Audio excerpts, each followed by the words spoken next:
Salut les devins, c'est Saikyo et bienvenue dans ma review de l'épisode numéro 37 de Bleach, la guerre sanglante millénaire. Vous êtes désormais fin prêt après avoir vu ces épisodes pour visionner mes vidéos qui datent d'il y a 3 ans déjà. Une sur le Bankai de Kyoraku Shunsui et ses pouvoirs, et l'autre sur l'histoire du Zanpakuto de Kyoraku ainsi que de l'épée de Nanao Ise. On va rester aujourd'hui dans la lignée de mes précédentes reviews, c'est une tonalité que vous et moi apprécions. Merci beaucoup d'ailleurs pour vos retours positifs à ce sujet. Concernant l'épisode de manière intrinsèque en lui-même et de sa qualité, j'ai été vraiment ravi. Je sais que certains auraient désiré plus, c'est une perspective que je respecte. Je respecte aussi celle de l'auteur Tite Kubo qui considère que son manga n'a besoin d'aucun rajout. À vrai dire, je me situe entre les deux. Je vous l'ai déjà dit lors du combat de Mayuri, il y a 2 combats dans cet arc final du manga d'origine de Bleach qui ne méritent pas, selon moi de manière très subjective, de rajout. C'est celui de Pernida face à Mayuri, ainsi que celui de l'île Barreau face à Kyoraku Shunsui. Le reste permet beaucoup de liberté, que ce soit en termes de mise en scène, de combat, mais aussi pourquoi pas de scénario et de background. Ils ont fait pour la clôture de celui de Kyoraku Shunsui assisté de Nanao, quelque chose de très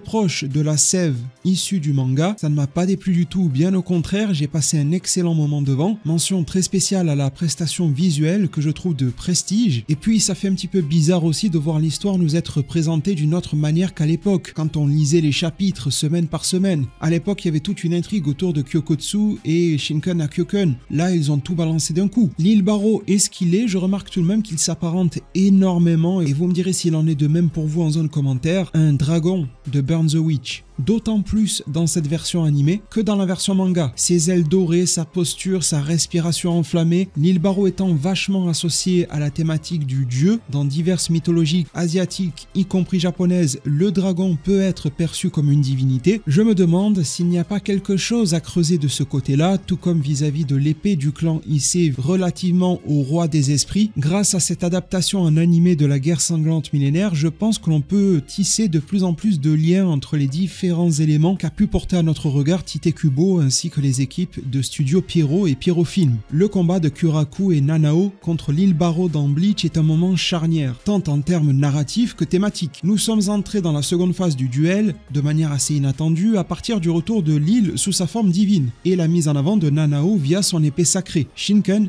Akyoken, littéralement l'épée aux 8 miroirs. Cela est riche de sens et transcende la simple confrontation pour explorer des thématiques comme le sacrifice, la foi, l'héritage, la dualité entre puissance divine et humaine. Bien que l'ayant déjà précisé, je le refais ici car j'ai reçu tout de même la remarque malgré un certain propos liminaire à ce sujet de ma part. Lorsque je parle d'humains pour des Shinigami, je suis bien conscient qu'ils n'en sont pas fondamentalement, notamment lorsque l'on parlait la semaine précédente de Nemu. C'est simplement que dans un combat avec de telles proportions, des personnages comme Renji, comme Kyoraku, comme Mayuri et plein d'autres représentent symboliquement l'humain face au divin ou l'angélique Quincy. L'île Barreau justement est cette puissance divine arrogante incarnée. Après avoir subi des blessures grâce au jeu d'ombre de Kyoraku et son Bankai, il revient avec sa nouvelle forme. Transformation complète dans l'anime encore plus qu'en manga, changement de couleur évidemment grâce à l'animation, changement de voix. Il dispose d'une montée en puissance radicale et surtout d'une thématique clé. Il devient une figure intouchable, une sorte d'avatar de la justice divine, impulsé par Yojabara lui-même, étant le premier Quincy à en avoir reçu les pouvoirs. Il paraît divinement invincible, il n'est plus seulement un Quincy, mais il incarne désormais un être au pouvoir transcendant, éthéré et impossible à contrer par des moyens traditionnels. Les rayonnements de son arme, l'élimination automatique des ennemis, son intangibilité renforcent l'idée que ce n'est plus un simple combat physique, mais une confrontation entre les plans mortels et divins. Son arrogance est paradoxale. Sa transformation est accompagnée d'un mépris total pour ses ennemis, les considérant comme inférieurs et incapables de comprendre ou de contester son pouvoir. Cette arrogance devient un point central et entre en résonance avec le contraste que lui oppose Nanao. Son épée héritée est une arme sacrée contre les dieux. Shinken Akyoken, l'épée des 8 miroirs divins, est une révélation marquante car elle offre une arme littéralement conçue pour combattre les dieux, ce qui tisse un relationnel avec le combat face à Pernida, bras gauche du roi divin des esprits. Une telle épée aurait-elle pu avoir son importance dans ce type de combat? En tout cas, elle est parfaitement adaptée à l'île Barreau et devient le contrepoint direct à ses pouvoirs. Par nature, cette arme est décrite comme héréditaire, transmise à la famille Issei. Son pouvoir consiste en la réflexion des attaques divines vers leur source. Le miroir est un symbole récurrent dans les mythes et les récits spirituels. Ici, on en revient à une sorte de vérité essentielle. Même les dieux sont vulnérables à leur propre arrogance et puissance lorsqu'ils sont confrontés à leur reflet, surtout quand ils ne sont pas de vrais dieux. Nanao le vaincra grâce à un pouvoir défensif et non agressif. L'agression est 100% du côté de l'île Barrow. Lui qui est destructeur par nature, qui éradique sous ses pas, le Shinkan-Hakyoken repose sur une philosophie de justice équilibrée. Elle ne détruit pas, elle n'agresse pas, mais elle corrige en renvoyant la force divine à son origine, comme si une entité avait prévu que certains êtres imbus d'eux-mêmes pourraient dépasser les limites de l'équilibre. Nous renvoyant ces thématiques profondément vers le roi des esprits. Se pose la question de savoir s'il aurait pu être à l'origine de cet artefact. Le Shinkan-Hakyoken est intimement lié à l'histoire familiale de Nanao. Sa famille a protégé cette arme, mais au prix d'un immense sacrifice. Sa mère a donné sa vie pour préserver cette tradition, plaçant Nanao dans une position unique. Elle est à la fois porteuse de cet héritage et victime de la souffrance qu'il implique. Là où l'île Barrow représente l'arrogance et le pouvoir imposé, la jeune Issei représente plutôt le sacrifice et le devoir humble. Une dualité cruciale pour comprendre pourquoi elle peut affronter l'île Barrow, voire même plus que Kyoraku Shunsui lui-même en Bankai. Lorsque les deux se rejoignent, une dynamique de transmission et de soutien est mise en place. Un des aspects, il me semble, les plus fascinants de cette phase est la manière dont Shunsui, personnage central jusque-là, se retire partiellement à cause de son état physique, mais aussi volontairement pour mettre Nanao au centre. Ça marque une transition importante tant dans leur relation que dans l'évolution de Nanao. Un schéma similaire à celui de Mayuri et Nemu, avec un angle de vue tout à fait différent. Shunsui agit ici comme un mentor et un protecteur depuis très longtemps. Désormais ici, en lui confiant l'épée et en la soutenant dans l'ombre. Ombre qu'il manie au sens littéral, notamment avec le Kage-Oni, mais aussi dans sa posture au cœur de l'échiquier de la Soul Society. Il illustre parfaitement son rôle de capitaine. Il fait confiance à ses subordonnés et leur permet de réaliser leur plein potentiel. Il les protège, mais ne les contient pas. Quand Shunsui met de côté ses propres pouvoirs pour s'appuyer sur Nanao, ça montre une compréhension profonde de la situation. On peut même se demander si Yamamoto Genryusei en personne aurait pu, à ce point, se mettre en retrait et laisser la place à cette jeune génération. Le parallèle est fait d'ailleurs lorsque l'on a un flashback d'une scène que j'apprécie beaucoup, remontant à l'arc Soul Society, lorsque Kyoraku et Ukitake affrontaient leur mentor Yamamoto. Nanao se trouvait dans le chemin, elle était étouffée par le Reiatsu de Yamamoto, qui n'en déployait pas tant que ça pour l'époque, et affirmait de par sa posture imposante à Nanao qu'il n'allait pas apprendre à des enfants comment respirer. Se tenir droit face à lui et respirer était simplement le b.a.-ba de la vie que Nanao, lieutenant de Kyoraku Shunsui, futur capitaine commandant, ne maîtrisait pas. Cette fois-ci hautement soutenu par le capitaine commandant, et prend même son relais pour sauver l'intégralité des trois mondes. Kyoraku reconnaît que l'héritage spirituel de Nanao est le seul moyen de vaincre cet ennemi. Il incarne véritablement une figure paternelle, comme père symbolique pour Nanao, comblant le vide laissé par sa famille et la malédiction subie par les femmes de ce clan, mais aussi directement par leurs hommes. Il incarne un lien entre le passé, la tradition familiale de Nanao, et le présent, le combat contre l'île Barrow. Kyoraku est le pivot intergénérationnel. Il y a tout un travail interne en Nanao qui passe de la peur au courage, peur symbolisée par son relationnel à Yamamoto à l'époque, et elle est évidente y compris dans cet épisode. Les équipes d'animation ont bien travaillé en ce sens-là. Elle est consciente du poids de l'héritage de sa famille, de sa propre incompétence apparente face à l'île Barrow. Cependant, ce moment est crucial pour son développement ainsi que la pérennité des mondes. Elle doit affronter sa peur en acceptant le Shinkan-Hakyoken. Elle fait face non seulement à l'île, mais aussi à son propre passé et au sacrifice de sa mère. Contre toutes les formes d'apparence, elle doit s'accepter dans une forme d'ascension héroïque. C'est totalement à l'opposé de l'île Barrow qui s'appuie sur une puissance qu'il considère comme absolue. Nanao triomphe grâce à son humilité, son courage, sa foi en l'héritage, un moment durant lequel elle va devoir se désinhiber, purger son passé, là où le faible triomphe le fort par des moyens non conventionnels, mais à la fois légitimes car non agressifs, ayant une portée corrective. Après avoir souvent opposé le divin au pseudo-mortel dans Bleach, et notamment la guerre sanglante millénaire, cette fois-ci le thème est encore plus poussé en nous montrant la limite du divin face à l'humanité. Certains ont déjà subi des revers de bâton par rapport à ça, tels que Aizen, mais ils ne faisaient que flirter avec le divin, tandis que l'île apparaît comme l'étang. Les dieux, ou du moins ceux qui se considèrent comme tels dans Bleach, ne sont pas invincibles. Le Shinkan-Hakyoken incarne cette idée en rendant les attaques divines inefficaces face à une force humaine. L'arrogance de l'île Barrow est vaincue en même temps que lui-même.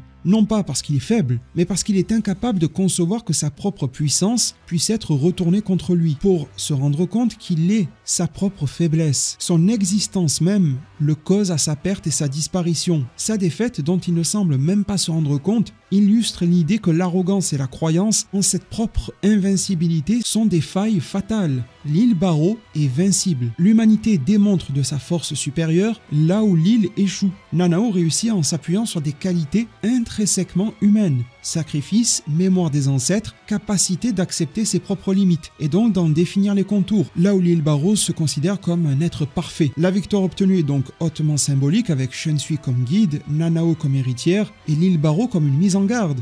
Un avertissement contre la déconnexion des dieux envers ce qu'ils dominent, le fruit de l'opposition entre la transcendance divine et la résilience humaine qui n'est pas à sous-estimer. De plus, l'on sait que les inspirations de Tite Kubo, notamment pour le clan Issei de Nanao, existent dans le monde réel en tant que croyance vis-à-vis du shintoïsme, religion très répandue au Japon. Le clan Issei apparaît comme un gardien d'armes divines, une lignée importante sur le plan non pas noble comme d'autres, comme les Kuchiki par exemple, mais plutôt spirituel. Et le Shinkan-Kyoken n'est pas une simple arme, c'est un objet sacré intrinsèquement lié à la cosmogonie Shinto et à la tradition de la Soul Society. Les références au Shinto réel sont bien présentes. Le clan Issei, le nom étymologiquement, représente directement le sanctuaire d'Issei, Issei Jingu, l'un des sites les plus sacrés de ce côté-là au Japon, dédié à la déesse du soleil Amaterasu, inspiré pas mal de choses au cœur de l'œuvre Naruto. Ce parallèle suggère vraiment que le clan Issei dans Bleach joue un rôle similaire, celui de gardien d'un savoir ou d'outils sacrés capable de relier le monde humain et spirituel à des entités divines. Le Shinkan-Kyoken renvoie à des reliques Shinto, comme le miroir sacré Yata no Kagami, utilisé pour refléter la lumière d'Amaterasu. De manière similaire, l'épée est conçue pour réfléchir la puissance divine dans Bleach, non pas pour la détruire, mais pour la retourner vers son origine. C'est aussi une thématique que l'on retrouve dans pas mal de mythologies grecques. Le Shinkan-Kyoken est aussi un héritage tragique et il ne peut être brandi que par un membre du clan Issei. Le sacrifice, le tribut en est lourd, la mère de Nanao a donné sa vie pour préserver cela, soulignant que cette arme divine ne peut pas être séparée de la souffrance et de la responsabilité qu'elle impose à ses porteurs. Elle ne fonctionne pas de manière offensive comme Zanpakuto et arme Quincy, mais comme un catalyseur du devoir spirituel. Son porteur accepte le poids de l'héritage familial et la souffrance qui lui est liée. De manière tout à fait reliée à la tradition Shinto, les prêtresses Miko qui agissent comme des médiatrices entre les humains et les dieux, en brandissant le Shinkan-Kyoken, Nanao se positionne dans ce rôle, reflétant littéralement la divinité pour équilibrer ses excès et maintenir l'harmonie que l'on pourrait qualifier de cosmique. Quoi de mieux pour faire face au dogme de la perfection de l'île Barrow, à son incapacité à évoluer, bien qu'il se soit transformé, il est enfermé dans sa perception de sa propre perfection. C'est une rigidité qui devient une faiblesse. Ces augmentations de pouvoir ou changements d'apparence ne sont en fait que factices et peu efficaces. Vu que l'île Barrow ne cherche pas à équilibrer, protéger ou préserver tel que le Ryo le préconise, il devient une divinité tyrannique, œuvrant pour la destruction contre la préservation. Tout cela doit être retourné à l'émetteur, et rien de mieux que le Shinkan-Kyoken pour y parvenir. Quelques mots tout de même concernant la possibilité selon laquelle le roi des esprits aurait pu concevoir le Shinkan-Kyoken. Alors ce n'est pas explicitement décrit dans Bleach comme une création directe du Ryo. L'anime a potentiellement donné quelques indices supplémentaires, mais rien d'acté véritablement à ce sujet à ce jour. Il y a quand même plusieurs indices qui peuvent développer notre pensée à ce sujet-là. Le Ryo est la pierre angulaire de l'équilibre entre les mondes. Dans Bleach, notamment les trois, pour l'enfer on verra bien plus tard, il ne crée pas directement des artefacts, mais sa présence et son pouvoir sont souvent à l'origine de dispositifs ou de structures visant à maintenir cet équilibre. On pourrait donc penser que indirectement, le Ryo a mené à la création de cette épée. Tout comme il est lié au Hoken, clé royale, pour accéder à sa dimension, il ne serait pas étonnant alors que le Shinkan-Kyoken ait été créé dans sa lignée pour contrer des forces pseudo-divines qui pourraient entraver les travaux du Ryo, sa philosophie, tout en faisant payer le tribut de cela aux entités spirituelles qui le manieraient pour les maintenir une fois de plus équilibrés. Payer un tribut fait rappeler à chaque instant pourquoi l'on utilise cet artefact et permet de l'utiliser avec parcimonie. La thèse de l'implication indirecte est donc très probable. Pour moi, le Shinkan-Kyoken semble être façonné par des mortels du clan Issei, mais pourquoi pas à partir de principes ou d'énergie qui pourraient remonter jusqu'au Ryo. Nous rappelons un petit peu le principe du Hogyoku, créé par Kisuke Urahara mais qui tire son essence d'un désir ou de concept fondé fondamentales liées à l'univers. Le Ryo aurait eu en pleine conscience le fait que ces pseudo-divinités n'arrivaient aucunement à la cheville de ses propres préceptes et aurait décidé de les humilier et les renvoyer à leur propre responsabilité en leur opposant non pas une forme d'agression mais leur propre miroir. Réfléchir ce qu'ils sont. S'ils sont eux-mêmes cause de leur propre père, comment pourraient-ils préserver des mondes? C'est impossible. Le Shinkan Hakuken peut être alors issu de beaucoup de choses, créé par les fondateurs de la Soul Society, issu d'éléments en provenance du monde primordial, une arme issue d'un fragment du Ryo, c'est très à la mode avec Mimiyagi ou encore Pernida, qui ne sont pas des armes mais on reste dans le dérivé du Ryo, alors qu'il les crée ou non, son influence ou son essence est hautement plausible dans cette affaire, et le fait qu'il soit confié à un clan si résilient que celui de la famille Issei semble appuyer cette thèse. L'auteur peut-il répondre à cela après de tels épisodes? Ça paraît compliqué, peut-être avec une extension via son arc en fer s'il voit le jour. Le plus probable, une fois de plus et n'est pas coutume, serait via son fan club. Mais autant dire que les questions ces derniers temps qui lui sont posées sont vachement ridicules. Là où de telles préoccupations pourraient être portées à l'auteur, regardez le type de questions qui lui sont posées. Je vous en cite une que nous a partagé Karia sur sa page Twitter. Question d'un fan de Bleach: quand Askin Naklevar observait de loin le combat entre Zaraki Kenpachi et Grémy, quels étaient les ingrédients de son sandwich? Tite Kubo, l'auteur, répond: du jambon, concombre et moutarde. Je ne demande pas à ce qu'il y ait des révélations cosmiques à chacune des questions posées, mais tout de même, un peu de sérieux, un peu de décence, surtout que ce fan club, son accès y est payant. Cette personne a payé pour demander ce qui se trouvait dans le sandwich de Askin à un moment précis de l'œuvre. L'auteur lui répond jambon, concombre, moutarde. Vaut mieux en rire nerveusement, mais ça reste tout de même à déplorer. Je vous remercie infiniment de m'avoir suivi du début à la fin de cette analyse. Si elle vous a plu, le pouce en l'air est plus qu'attendu. Je vous mets les liens en description concernant les 2 vidéos explicatives sur Kyuraku et Nanao ainsi que leurs pouvoirs, pour rentrer plutôt dans l'opérationnel et le concret que la symbolique entourant le combat. Ce sont 2 aspects que j'apprécie beaucoup, c'est vachement complémentaire. Merci énormément, prenez tous extrêmement bien soin de votre futur et à plus pour de prochains arts divinatoires.